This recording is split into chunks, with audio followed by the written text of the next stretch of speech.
లూకాసు సువార్త 5వ అధ్యాయము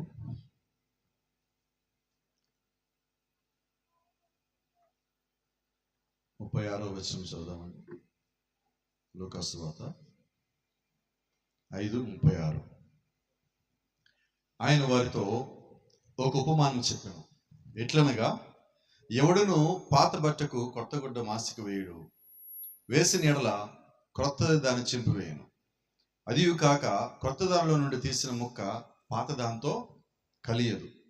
ఎవడును పాత తిత్తులలో కొత్త ద్రాక్షరసం పోయుడు, పోసిన ఎడల కొత్త ద్రాక్షరసం తిత్తులను పిగుల్చును, రసము కారిపోవును, తిత్తులు పాడగును. అయితే కొత్త ద్రాక్షరసము కొత్త తిత్తులలో పోయవలను. ఆమేన్. ప్రార్థన చేసుకుందాం. జీవం గల దేవా, జీవాధిపతి నాయన, ఈ యొక్క మధ్యాహ్న కాల సమయంలో ఒకసారి యొక్క లేఖ మేము ముందర సమీపిస్తుండగా చదవబడిన లేఖలో వచ్చి నాతో మాతో మాట్లాడమని, మా అందరి హృదయాలు మీ యొక్క స్వాధీనంలో తీసుకున్నామని, నీ యొక్క ఆత్మ సంచారం మా మధ్యలో ఉంచమని, మేము గ్రహించడానికి కావలసిన శక్తిని బలమును నీ పరిశుద్ధాత్మ సహాయం చేత మాకు దయచేయమని, చేరు వచ్చిన ప్రతి ఒక్కళ్ళని నీ వాక్యంతో ప్రభువా హెచ్చరించమని, గద్దించమని, సరిచేయమని, ప్రేమించమని, మమ్మల్ని ఎత్తిపెట్టమని, కృపల మోపుల నడిపించమని ప్రాధాన్యపడుతున్నామయ్యా. ఏదైనా ప్రత్యేకంగా ఏర్పాటు చేసిన కొడుకుని బట్టి నేను స్తుతిస్తూ మేము పరిస్థితి కనిపిస్తున్నామయ్యా. సహోదరి దీనమ్మ గారిని దీవించి ఆశీర్వదించి మా మధ్యలో ఇద్దరు సాక్షిగా నిలబెట్టారు. దాన్ని బట్టి నీకు వందనాలు తెలియజేస్తున్నాం ప్రభువా. నిశ్చయంగా బిడ్డ మరింతగా దీవించి బలపరిచి నీ కృపకు పాత్రలు చేసి తన సాక్ష్యం ద్వారా అనేక మంది సంపాదించే సహాయం అనుగ్రహించమని ప్రభువైన యేసుక్రీస్తు నీ ఘనమైన నామములో స్తుతిస్తూ ప్రార్థిస్తూ వినయంగా అడిగి పెట్టుకుంటున్నాం. ఆమేన్. God bless you. దయచేసి కూర్చుందాం. Praise the Lord. అందరు ఇక్కడే ఉన్నట్టున్నారు. ఎంతమంది వచ్చినట్టు? Praise the Lord. ఇక్కడ ప్రేమానంద గారు కనబట్ల నాకు అక్కడ అది. Praise the lord. ఒక చిన్న మాట మీకు జ్ఞాపకం చేయాలా. ఈరోజు ప్రభు చిత్తమైతే మనకందరూ బాగా తెలిసిందే, కానీ వర్తమానం కొత్తగా ఉంటుంది. అన్నీ తెలిసినాయి మనకి. ప్రభు కృప అయితే ఈ చివరి వచనం ఉంది కదా, 37, 38.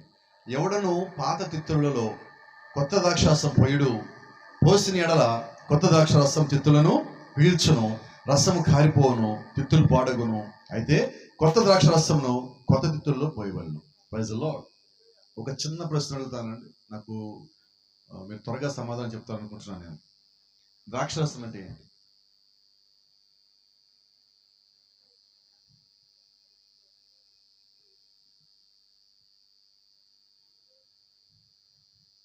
నేను సైలెంట్గా ఉండమని చెప్పలేదు, సమాధానం చెప్పమన్నా.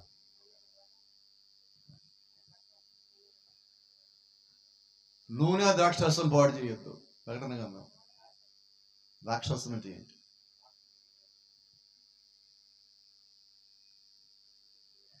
ప్రత్యక్షత.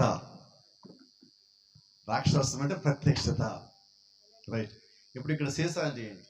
తిత్తి అంటే ఏంటి? మీరు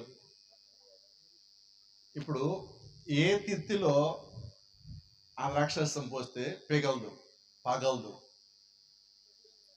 అక్కడ బైబిల్లో ఒక మాట ఉంది. అయితే కొత్త ద్రాక్షరసము కొత్త తిత్తుల్లో పోయవద్దు. పాత దానిలో కొత్తది పోస్తే అది తట్టుకోలేదు. అవునా? Praise the lord. ఇదే మన వర్తమానం అయిపోతుంది. ఎందుకని ఈ మాట మాట్లాడుతున్నానంటే, ఇప్పుడు దేవుడు మనకిచ్చిన ఈ ప్రత్యక్షతని చాలా మంది ప్రజలు అర్థం చేసుకోవడానికి కంగారు పడుతున్నారు, కష్టపడుతున్నారు, వాళ్ళ జ్ఞానం దాని లోపల పెడుతున్నారు. చదవాలని, బట్టి పట్టాలని, ఏదో తెలుసుకోవాలని అడిదిరిగి ఇడిదిరిగి పరిగెత్తుతున్నారు. అయితే చిన్న సంగతి ఏంటంటే, ప్రత్యక్షత అనేది మనుషుల నుంచి రాదు, దేవుడి నుంచి రావాలి. ఏమా? యేసుక్రీస్తు ఒకసారి మత్తయి సువార్తలో పేతురుతో మాట్లాడుతున్నాడు. రక్త మాంసములు నీకు సంగతి బయలుపరచలేదు కానీ, ఏమే పరలోకమందు నా తండ్రి నీకు సంగతి బయలుపరచను. ఆ బయలుపాడిన ప్రత్యక్షత అంటారు. బయలుపాడికి ఇంకొక పదం ప్రత్యక్షత. ఇప్పుడు ప్రత్యక్షత ఎక్కడి నుంచి రావాలి?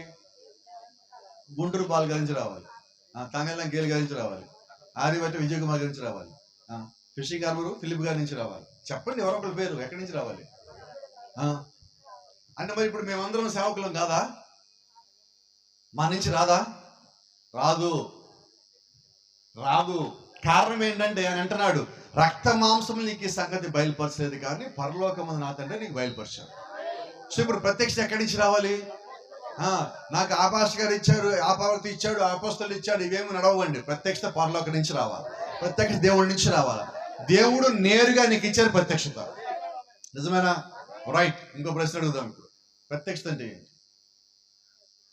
ద్రాక్షరసం అంటే ప్రత్యక్షత అన్నాం, బయలుపాటు అన్నాం, బయలుపాటు ఇంకో పేరు ప్రత్యక్షత అన్నాం. అంటే ప్రత్యక్షత అంటే ఏంటి చెప్పండి? ఏదో ఒకటి సీనియర్లు చెప్పరు ఎవరు. ఏంటి బయలుపాటు అంటే ఏంటి? ప్రత్యక్షత అంటే ఏంటి? దేవుడే ఇవ్వాలన్నాం, రైట్. దేవుడే ఇవ్వాలి, నిజమే. అంటే ఏంటి? ఈ కాలపు వర్తమానికుడు చెప్తున్నాడు ప్రత్యక్షత అంటే ఏంటంటే నువ్వు కలిగి ఉన్న జ్ఞానం కన్నా ఎక్కువ, నువ్వు కలిగి ఉన్న అనుభవం కన్నా ఎక్కువ, నువ్వు చదివి నేర్చుకున్న దానికన్నా ఎక్కువ, నీకు బోధించబడిన దానికన్నా ఎక్కువ, నువ్వు ఊహించిన దానికన్నా ఇంకా అధికమైనది నీకు ఇవ్వటమే ప్రత్యక్షత. అంటే ఎన్నిటికన్నా ఎక్కువ ప్రత్యక్షత, అన్నిటికన్నా ఎక్కువ. ప్రజలో అయితే ఇక్కడ మర్మం చెప్పాలి. ఈరోజు మనం ఎక్కడికి పోయినా కూడా వర్తమానం తెలిసినోడు తెలియనోడు, ఆత్మ గురించి తెలిసినోడు తెలియనోడు, ప్రత్యక్ష గురించి తెలిసినోడు తెలియనోడు వాడే పదం ఏంటి? ప్రత్యక్షత అనే పదం వాడతాం. అవునా? ఒక మాట అంట, ఆడికి ప్రత్యక్షత లేదండి, ఆడి వర్తమానం లేడండి, మనకి మనమే నేస్తున్నాం. అవునా? సరే, ఇంతకీ ఇప్పుడు మనం మాట్లాడుకుంటాం కదా ప్రత్యక్షత ఉంది లేదు అని. ఈ ప్రత్యక్షత ఉందన్నా లేదన్నా రైట్, అది ఒక పక్కన పెడదాం. కాసేపు ఉందా లేదా కాసేపు పక్కన పెడదాం. ప్రత్యక్షత ఉన్నది అనుకుందాం కొంచెంసేపు. ప్రత్యక్షత ఉంటే పరలోకానికి వెళ్తామా?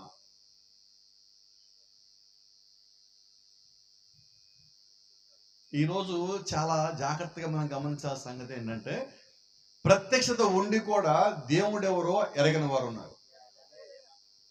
సమస్య అది.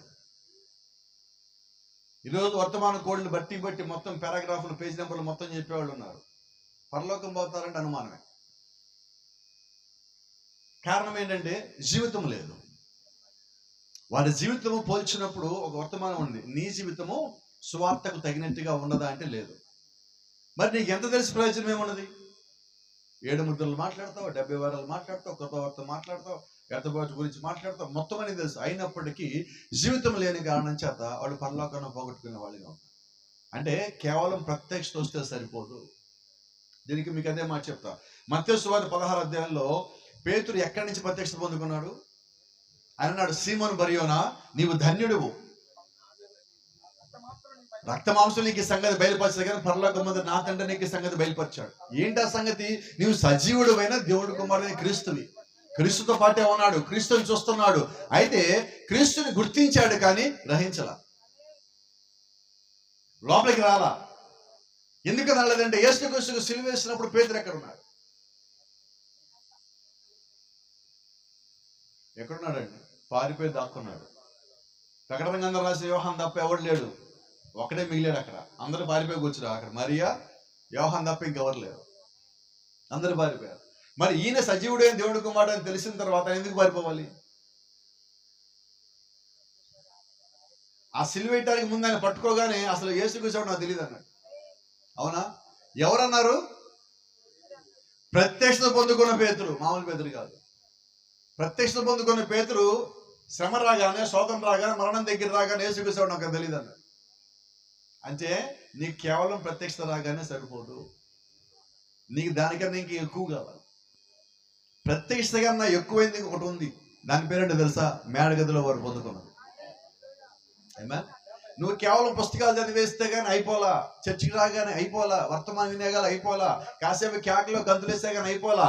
ఆ తర్వాత నువ్వు పొందుకునే పరిశుద్ధాత్మ ఏదైతే ఉన్నదో ఆ పరిశుద్ధాత్ముడు నిన్ను నడిపించాలి, నీలో నివాసం చేయాలి, నిన్ను చివరి వరకు నడిపించేదిగా ఉండాలి. నీలో ఉన్న సమస్తాన్ని మార్చాలి, పాతలు మొత్తం తీసేయాలి, లోపల కొత్తది పెట్టాలా. నీ జీవం కొత్తదవ్వాలా, నీ మాట కొత్తదవ్వాలా, నీ వేషం కొత్తదవ్వాలా, నీ భాష కొత్తదవ్వాలా. నీలో ఉన్న సమస్తము సంపూర్ణంగా మార్చబడేది కేవలం పరిశుద్ధాత్మతోనే. ప్రత్యక్షతో నువ్వు మార్చబడవు. ప్రత్యక్షత కన్నా మించింది పరిశుద్ధాత్మ. పరిశుద్ధాత్మను పొందుకుంటే నువ్వు ప్రత్యక్షత కలిగి ఉంటావు. నువ్వు ప్రత్యక్షత కలిగి ఉంటే ఆత్మను పొందుకోలేవు, కానీ ఆత్మను పొందుకుంటే ప్రత్యక్షత ఖచ్చితంగా కలిగి ఉంటావు. Praise the Lord. ఆమేన్. అపోస్తలుని పౌలుకి జ్ఞానం ఎంత ఉన్నది? గమలీయేలు బాలల దగ్గర పెరిగాడు, చాలా గొప్ప జ్ఞాని, కానీ ఏం లేదు, పరిశుద్ధాత్మ లేదు, ప్రత్యక్షత లేదు. గొప్ప జ్ఞాని, అద్భుతంగా బోధిస్తాడు, కానీ ప్రత్యక్షత లేదు. ఎంత ప్రత్యక్షత లేదు చెప్పరా? యేసుక్రీస్తు నేరుగా వచ్చి కొట్టి దెబ్బేసి కింద పడేస్తే ప్రభు నీవు ఎవడు అంటాడు ఆయన్ని. ఉన్నదా? మరి పేతురేమో ఆయన ఎవరో చెప్తున్నాడు, కానీ ఆయన కూడా నిలబడలేక పారిపోయాడు. కారణం ఏంటి? ఈ కాల ప్రవక్త అంటున్నాడు, పరిశుద్ధాత్మ కానీ పొందుకుంటే నువ్వు మరణానికి కూడా భయపడవు. అంటే పరిశుద్ధాత్మ ఏమి ఇచ్చాడు శక్తి నీకంటే? చచ్చిపోవడానికి కూడా రెడీ.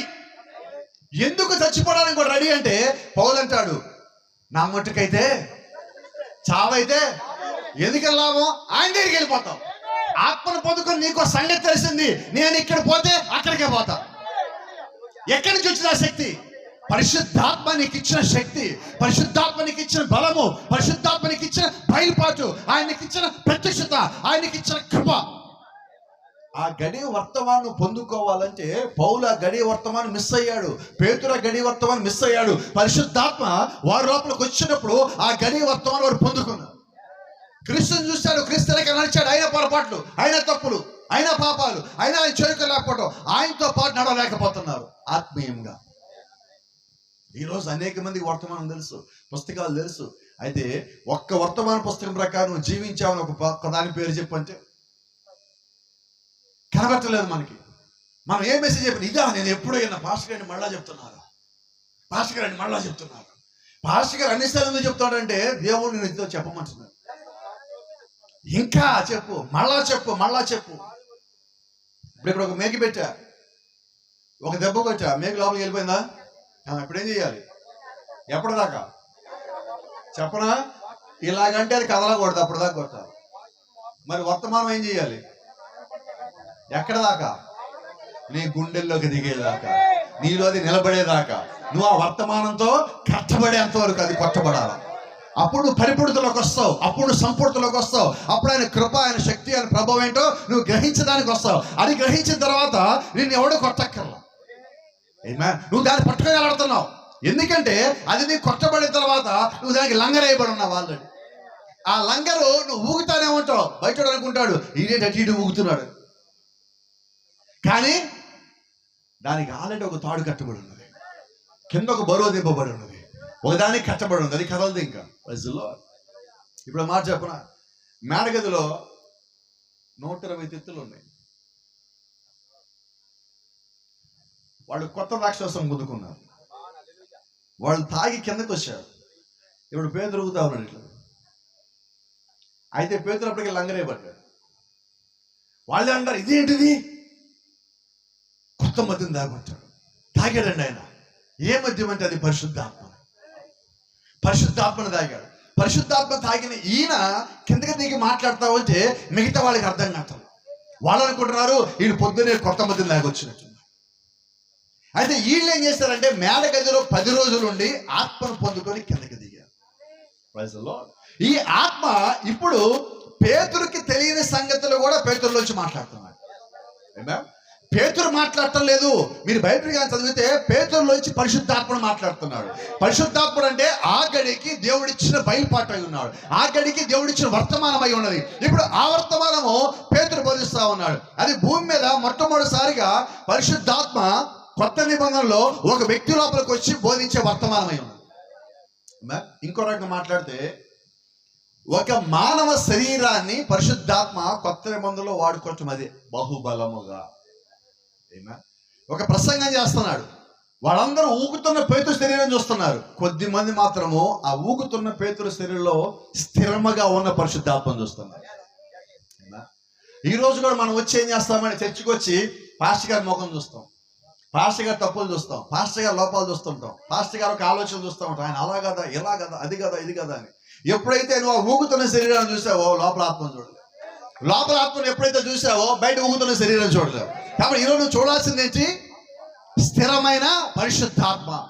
దానికి మీకు చిన్న ఉదాహరణ చెప్తా. ఐగుప్తు నుంచి కనానికి మొత్తం ఎంతమంది బయలుదేరారు?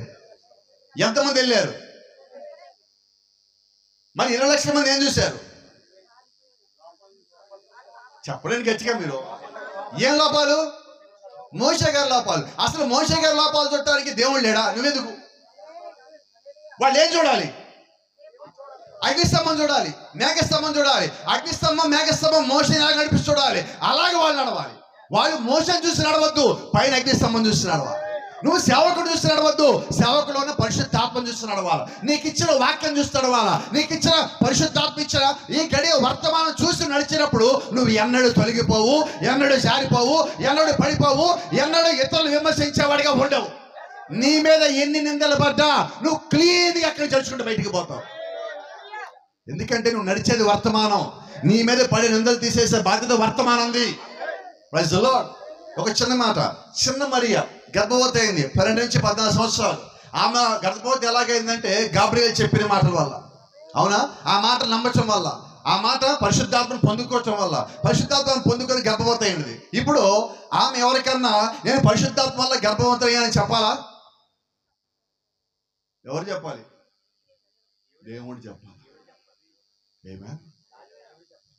ఇప్పుడు మరియ గర్భవతి అని తెలిసి రహస్యంగా ఒకరోజు రాత్రి అనుకుంటున్నాడు యోసేపు, నేను ఆయన ఉండను, నేను అందరి ముందు ఆమె అవమానపరచను, రహస్యంగా వదిలిపెట్టేస్తా, బయటికంటే లోపల అనుకున్నాడు. అయితే మరియ గర్భంలో ఉన్న దేవుడు ఎవరంటే నీ హృదయ రహస్యాలు తెలిసిన దేవుడు. ఏమే? ఆ హృదయ రహస్యాలు తెలిసిన దేవుడు ఇంకో దూతను పంపించి నువ్వు పోయి యోసేపుతో మార్చాడు. మరీ ఎక్స్ప్లెనేషన్ ఇవ్వాలా, మరీ సంజాయిషి ఇవ్వలేదు. ఎందుకంటే మరియులో ఉన్నది దేవుడు అయితే, అలాగే నీలో ఉన్నది అదే దేవుడు అయితే, నీ పరీక్షలో ఉన్నది అదే దేవుడు అయితే, మరి ఎవరికి సంజాయిషి ఇవ్వాల్సిన పని లేదు, దేవుడికి లెక్క చెప్పవలసి. నువ్వు వాక్యాశాలకు వెళ్తున్నప్పుడు అనేక రకాలు కనిపించవచ్చు. అయితే సత్యాన్ని వెంబడిస్తున్నప్పుడు నిత్యము దేవుడు నీతో పాటే ఉంటాడు. ఈ గడియ నీ కఠినంగా ఉంటది, ఈ గడియ చీకటిగా ఉంటది, ఈ గడియ పడిపోయినట్టుగా ఉంటది, ఈ గడియ జారిపోయినట్టుగా ఉంటది, ఈ గడియ నీ చుట్టూ అంత వ్యతిరేకమైపోయినట్టుగా ఉంటది. అయితే జ్ఞాపకం పెట్టుకో, ప్రతి గుహ యొక్క ముగింపు వెలుగై ఉన్నది. ఈ గడియ చీకటే, కానీ చీకటి పోవాలంటే వెలుగు రావాల్సింది.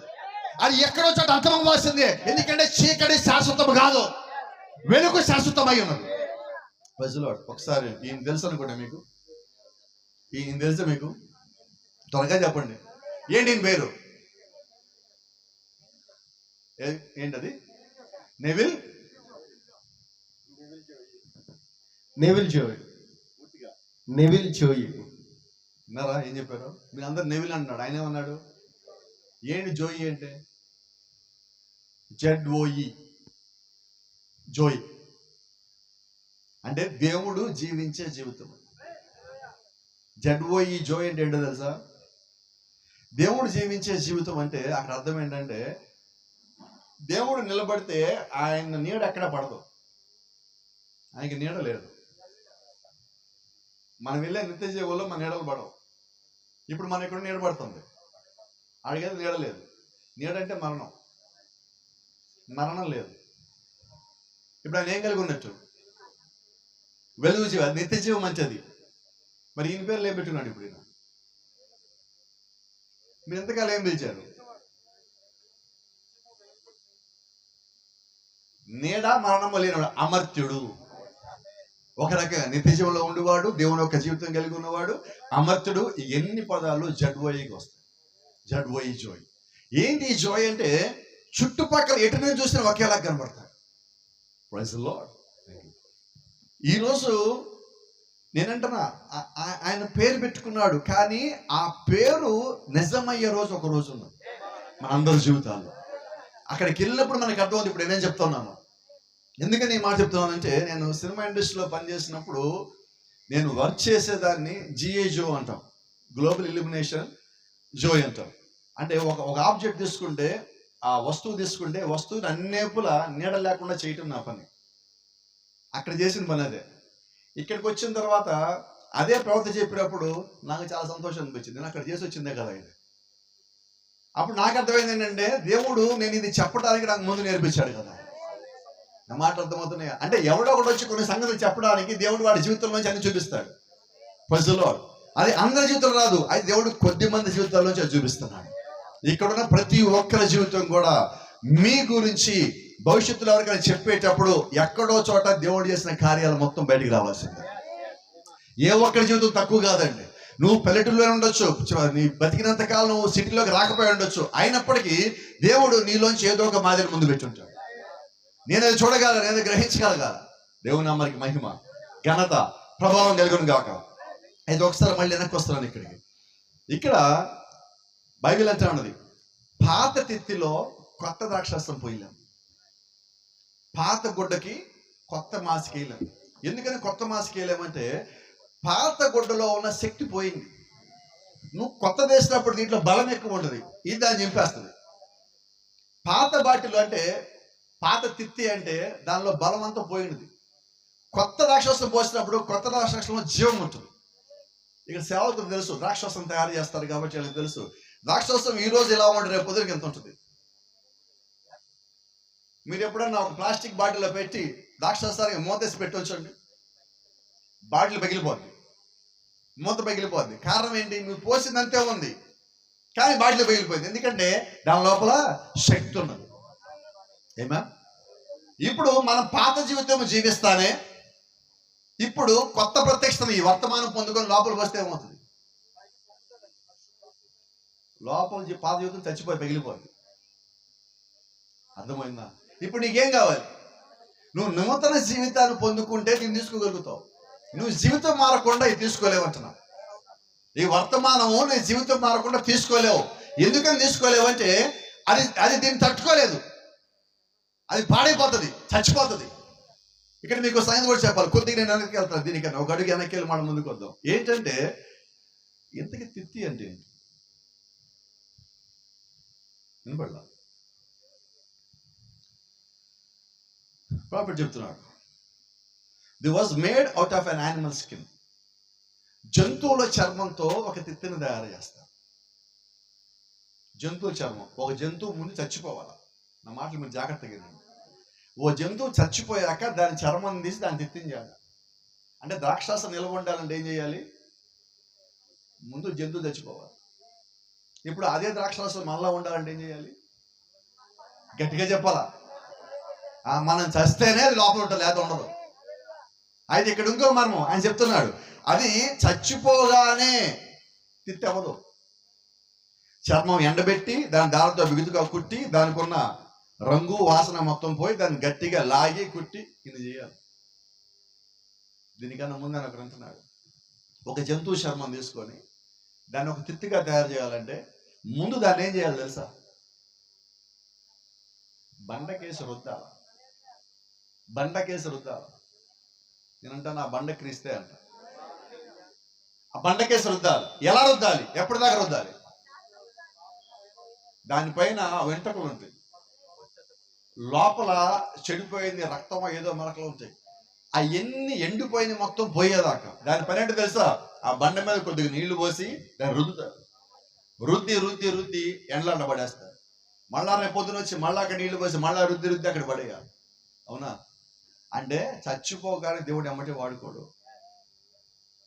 మనం కూడా చర్చికి రాగానే దేవుడు వాడేసుకోడు, పరిచర్లకు రాగానే వాడేసుకోడు, బాప్తిజం పొందగానే వాడేసుకోడు. మరి ఎప్పుడు వాడుకుంటాడు?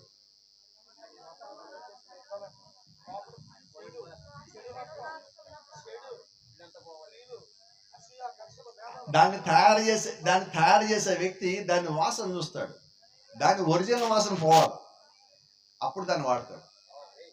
ఆ ఒరిజినల్ వాసన పోలేదంటే దీని లోపల పోస్తే ద్రాక్షరసానికి ఆ వాసన వస్తుంది. ఆ తిత్తిలో ఉన్న వాసన దీనికి రాకూడదు, దీని వాసన దానికి రావాలి. నా జీవితము ప్రత్యక్షతకు అంటుకోకూడదు, ప్రత్యక్షత నా జీవితానికి అంటుకోవాలి. ఏమా? అంటే నేను సంపూర్ణంగా మారితేనే ఆ ప్రత్యక్షత నాలో కలుస్తుంది. రెండవది ప్రాఫిట్ చెప్తా ఉన్నాడు, ఒక తిత్తిని తయారు చేసిన తర్వాత దాని లోపల ఎమ్మడి ద్రాక్షారసం పోయడం. దాంట్లో రకరకాల ద్రవాలు పోస్తారు. ఏ ద్రవాలు పోస్తారంటే దాని వాసన పోయే ద్రవాలు. మీరు ఇంకోటి కొత్త తిత్తిలో ఇట్లా తగిలిచ్చి దాని లోపల ఏదైనా మనం పోస్తే అది కిందకు వచ్చేస్తుంది, మొత్తం కింద కారిపోతూ ఉంటుంది. ఎందుకు కారిపోతూ ఉంటుంది అంటే దాని లోపల బలం లేదు, ఇంకా అది రెడీ అవ్వాలి. అది రెడీ అవ్వాలంటే ఇప్పుడేం చేయాలి? దాంట్లో రకరకాల ద్రవాలు పోసి అది మొత్తం డ్రై అయ్యి పీల్చుకోవటం అయిపోవాలి. దాని జీవితంలో పీల్చుకోవడం అయిపోవాలి. ఇక అది పీల్చుకోవడం ఆపేశాక అప్పుడు దాని లోపల ద్రాక్షరసం పోస్తుంది. అవునా? మనం కూడా చర్చిలోకి వచ్చి బాప్తిజం పొందిన కొత్తల్లో ఇటు తీసుకుంటామంటే అటు నుంచి పోతానే ఉంటుంది, తీసుకుంటామంటే పోతానే ఉంటుంది. ఏంటంటే తీసుకున్న వాక్యం బయటికి పోతానే ఉంటుంది, ఎన్న మాటలు బయటికి పోతానే ఉంటుంది. అప్పుడు దేవుడు నిన్ను వాడుకోలేడు. ఆ మాటలు నీలో నిలబట్టడం ప్రారంభించాక, నువ్వు వాక్యం నిలబట్టడం ప్రారంభించాక, నువ్వు చర్చికి క్రమంగా రావడం ప్రారంభించాక, ప్రార్థనలో క్రమంగా ఉండటం ప్రారంభించాక, ఇంట్లో కూడా నువ్వు ప్రార్థన చేస్తూ ఉన్నప్పుడు, నీ మాటలు నువ్వు కంట్రోల్ చేసుకుంటున్నప్పుడు, నీ జీవితం చక్కబడతా ఉన్నప్పుడు, అన్ని క్రమంలోకి వచ్చాక అప్పుడు నీ జీవితాన్ని దేవుడు వాడుకుంటాడు. ఇంకా నేను ఎందుకు వాడుకోవట్లా ప్రభు అంటే, ఎందుకు వాడుకుంటాడు. అయితే వాడుకోవడానికి తగినట్టుగా ముందు నేను రెడీ అవ్వాలి. కొత్త ద్రాక్షారసం పోసేటట్లుగా ఆ తిత్తి రెడీ అవ్వాలి. అప్పుడు దాకా దేవుడు నిన్ను వాడుకోలేడు. దేవుని నామానికి మహిమ. అప్పుడు దానిలో ద్రాక్షారసం పోస్తారు. చర్మపు తిత్తుల్లో పోయబడిన ద్రాక్షారసము ఆ సీసా పాతబడినప్పుడు మళ్ళా గారిపోతుంది. కొత్తగా ఉన్నప్పుడు నిలబడదు, పాతదయ్యాక నిలబడదు. చూడండి, చర్చిలో చాలా కాలం విశ్వాసులుగా ఉన్న తర్వాత మనం ఏమవుతాం, కొద్దిగా చల్లబడతాం. నిజమా కాదా? ఎందుకని?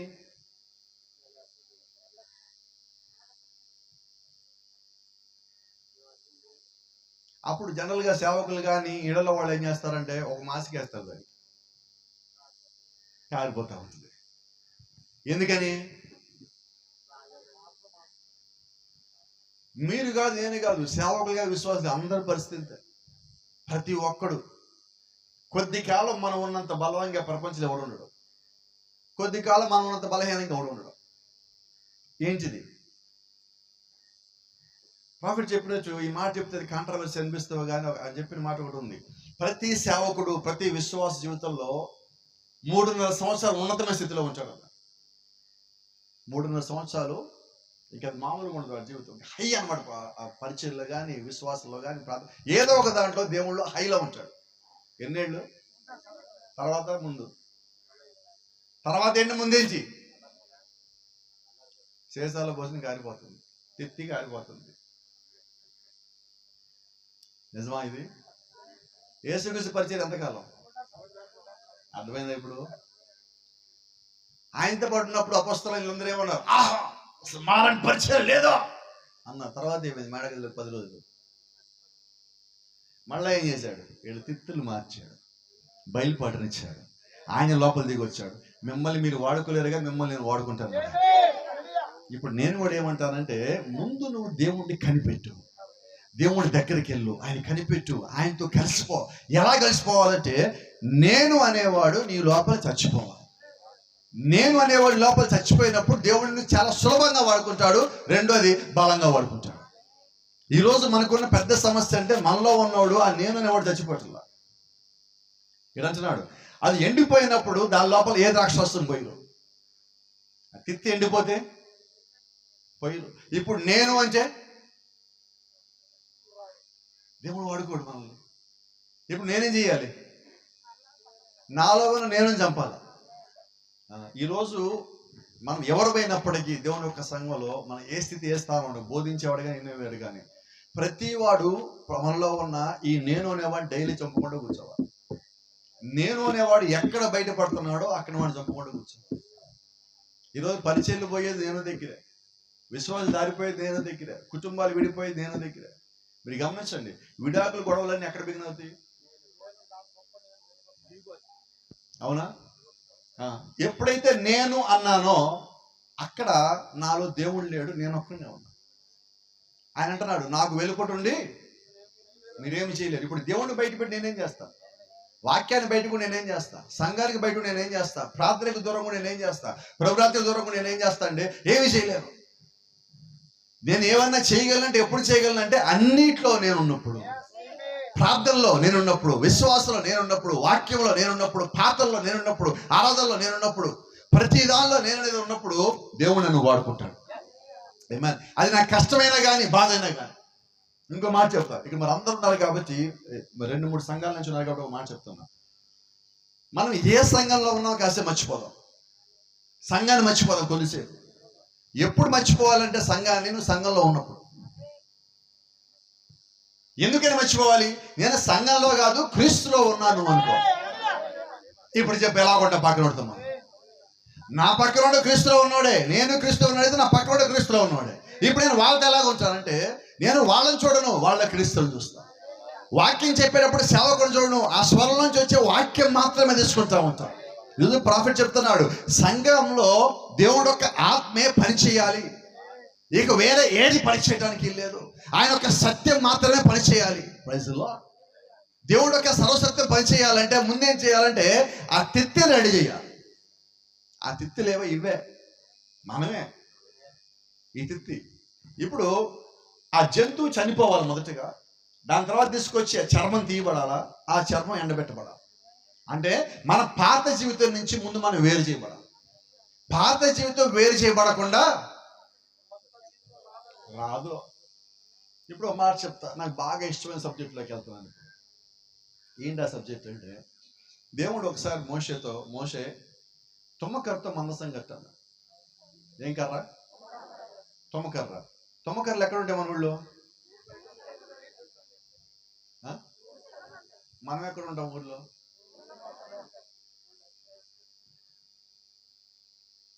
క్రైస్తవులు ఎక్కడ ఉంటారు?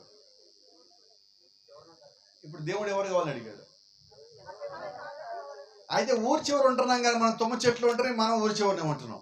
అయితే తుమ్మ చెట్లకి ఏముంటాయి, మరి మనకేముంటాయి? అది అయితే దేవుడు ఏమడిగాడు? నాకు ఆ చెట్టే కావాలన్నాడు, మనల్నే కావాలన్నాడు, మనకే ముళ్ళు ఉన్నాయి. అయితే ఈ మందస్సము తయారు చేయాలంటే ముళ్ళు పోతే కానీ మందస్సంలోకి పోతుంది. మరి ఇప్పుడు నీ సంగతి ఏంటి ఉదయం? రైట్. ఏ తుమ్మ చెట్టు అని దాని ముళ్ళు తీసుకుంటుందా? ఇప్పుడు దేవుడు మోషే అనే సేవకుడిని పంపించాడు. మోషే అనే సేవకుడికి ఆ తుమ్మ చెట్టు సరెండర్ అయితే ఆయన ముళ్ళు చెక్కుతాడు. బాప్తిజం ఇచ్చే వర్తమానం ఏంటో తెలుసా మీకు? గొడ్డలి వర్తమానం. గొడ్డలి దాని ఏం చేశాడు? ముళ్ళు. ఏం చేశాడు? ముళ్ళు చెక్కాడు. మోషే తుమ్మకర్రతో మందసం చేయాలంటే మొట్టమొదటికి ఏం చేయాలి తెలుసా? ఆ ముళ్ళ చెట్టుకి భూమికి ఉన్న లింక్ కట్ చేయాలి ఫస్ట్.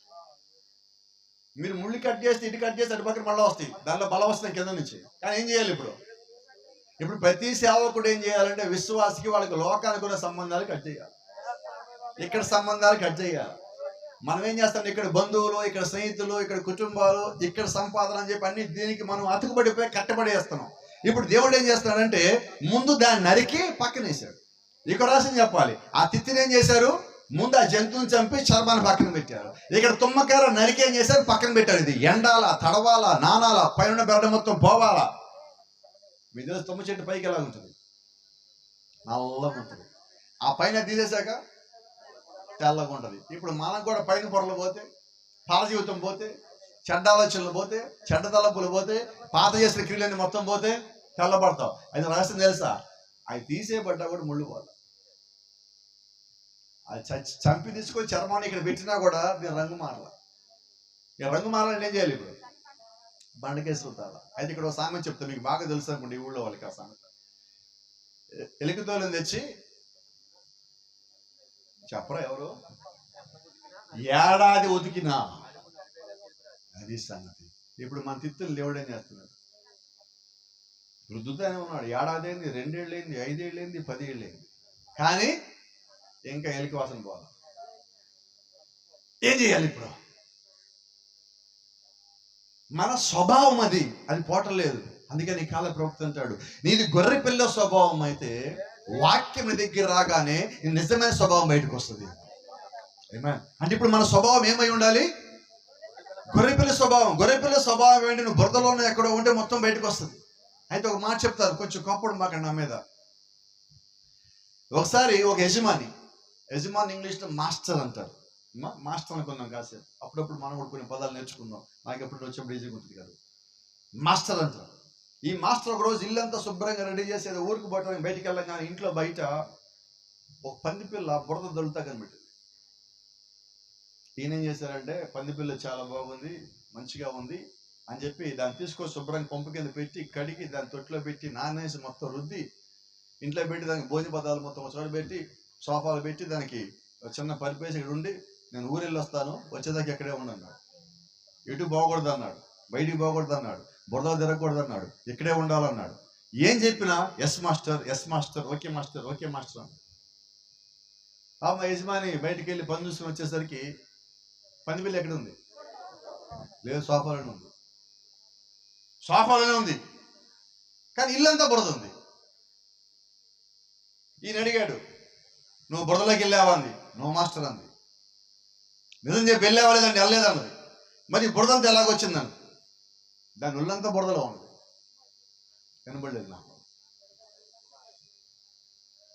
ఇప్పుడు మనం కూడా చర్చిలో వాక్యం ఉన్నప్పుడు ఏమన్నామంటే yes master, yes master, yes master, కానీ బయటికి వెళ్ళాక మళ్ళా వారం వచ్చేప్పటికి ఎలాగుంటున్నాం.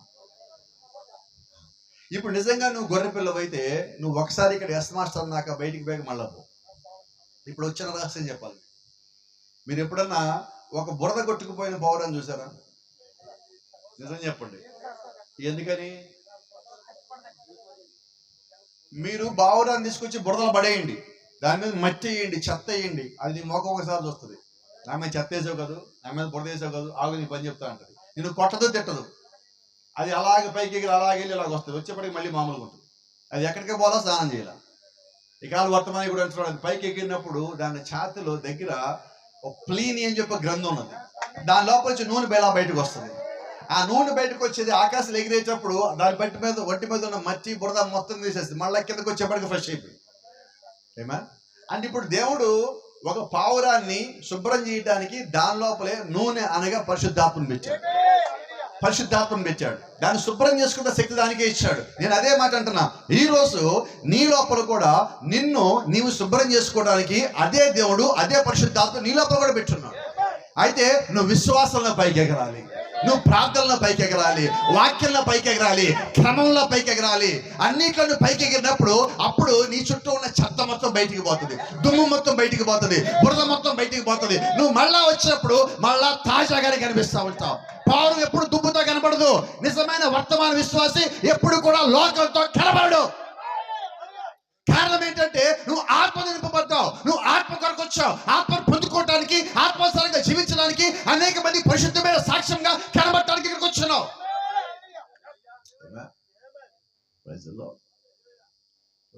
అమెరికా దేశంలో పావురాల వేట నిషేధం అన్నాడు.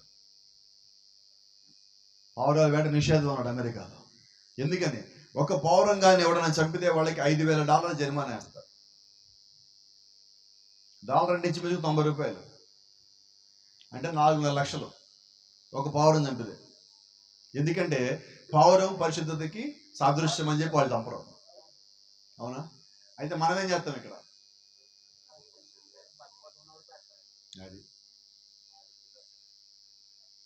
అది ఎక్కడా లేదు ఇప్పుడు దాకా. పక్షపాతం వచ్చేవాడికి పావురం రాస్తే పోయేదంటే ప్రపంచంలో అందరికీ పోవాలి కదా.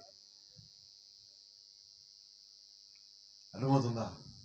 మనం ఇక్కడేం చేస్తున్నాం అంటే ఇప్పుడు మనం కూడా పరిశుద్ధాత్మను ఏం చేస్తున్నాం? అందుకే కదా 4:30 రాసింది, పరిశుద్ధాత్మను దుఃఖపరచొద్దు. మీరు ముద్రించబడి ఉన్నారు కాబట్టి దాన్ని దుఃఖపెట్టకండి. అయితే మనం ఏం చేస్తాం? మన క్రియల చేత, మాటల చేత, చేతల చేత, అనుమానాల చేత, ఆలోచన చేత పరిశుద్ధాత్మను దుఃఖపరుస్తాం. అయితే నిజంగా నువ్వు దేవుడికి సరెండర్ అయితే ప్రైజ్ ది లార్డ్, నీ లోపలే పని చేస్తాయా? లోకం పని చేస్తుందా? లోకపు ఆలోచన పని చేయగలవా? పని చేయవు.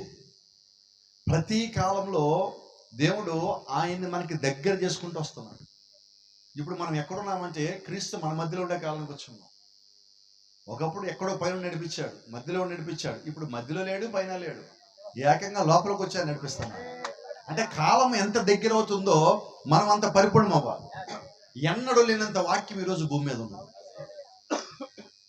ఎన్నడూ లేనంత బయలుపాటు ఈరోజు భూమి మీద ఉంది. ఇంత మనం వింటున్నాం, నమ్ముతున్నాం. బా అద్భుతంగా ఉంది మెసేజ్, అద్భుతంగా ఉంది వాక్యం, ఎంతో గొప్ప సంగతి, ఎంత ఆశ్చర్యం అంటున్నాం. కానీ దాని తగ్గట్టుగా ఉన్నట్టు ఆ జీవితం ఈరోజు మన లోపలికి రావాలి. ఈ కాలపు వర్తమాన్ని కూడా అంటున్నాడు, నువ్వు దేవుని ఒక్క వాక్యం చదివినప్పుడు, లేదా విన్నప్పుడు, లేదంటే దేవునితో మాట్లాడినప్పుడు నువ్వు చేయాల్సిన మొట్టమొదటి పని ఏంటంటే ఆశ్చర్యపడొద్దని. అయితే మనం ఏమంటాం? బా ఎంత ఆశ్చర్యం అండి వర్తమానం, ఏం మర్మం అండి. నువ్వు ఆశ్చర్యం ఎందుకు పడుతున్నావు? అది నీకు ఎప్పటికైనా తెలియాల్సిందే. ఇప్పుడు తెలిసింది. తెలిసాక ఏం చేయాలి? ఇంత గొప్ప వర్తమానం దేవుడు ఇచ్చాడు కాబట్టి నేను చేయాల్సిన మొదటి పని ఏంటంటే దానికి లోబడి ఉండటం, దానికి కట్టుబడి ఉండటం. ఎలా కట్టుబడాలి, ఎలాగ లోబడాలి, ఇంత మనం ఇక్కడ మాట్లాడుకుంటున్నాం. ఎప్పుడైతే ఆ ద్రాక్షారసం తిత్తిలో పోయాలంటే ఆ తిత్తిని ముందుగా తయారు చేయాలి. ఎప్పటిదాకా? దాని స్వభావం పోవాలి, దాని రంగు మారాలా, దాని వాసన పోవాలా, దానికి అనుకున్న మొత్తం పోవాలా. అప్పుడు కానీ దాన్ని సంపూర్ణంగా చేసి కుట్టరు. ఇప్పుడు మన సంగతి అయితే ఇక్కడ ఒక మీకు ధైర్యం ఇచ్చే మాట ఒకటి చెప్తాను. మనలో అన్ని చెడ్డయ్యే ఉన్నాయా? లేవండి. పోనీ అన్ని మంచిగా ఉన్నాయా? లేవండి. రెండింటికి నూనె వస్తుంది సమాధానం. అంటే కొన్ని చెడ్డైపోయినాయి, కొన్ని మంచి రాలా, ఈ మధ్యలో మనం ఉన్నాం. అయితే మనం ఏమనుకుంటాం చూసి, చాలా మంది పురుషులు ఏమంటారంటే, నేను సిగరెట్ మానేశాను, మందు మానేశాను, ఇంక అయిపోయింది, ఇంక నేను పరిపూర్ణం అయిపోయా, బాప్తిజం పొందేసా, అయిపోయింది, చర్చికి వస్తున్నా, వర్తమానం నమ్మాను, అయిపోయింది. ఇంకా నువ్వు ఆ రెండు మానేస్తే అయిపోదా? నువ్వు చిన్నది అడుగుతాను, అవునగా చెప్పండి. నాకు అసలు కోపం రాదని వాళ్ళు చేయొద్దండి.